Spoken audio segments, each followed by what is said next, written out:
Hey guys, welcome back to our channel. In this video, I will show you how to change display order on TikTok. So if you want to know how it's done, in this video is for you. So to do that, let's head over in here to our profile. Then in here, let's click on the three lines right here. Then click on the settings and privacy right here. And then from in here, you should be able to see all of the settings and privacy.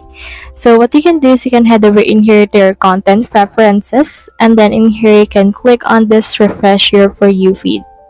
Now, once you head over and click on this continue option right here and click on refresh, this will give you a fresh start to your For You feed, and that will also enable you to change the display order in TikTok. You can choose in here the reason that you want for this one and submit it.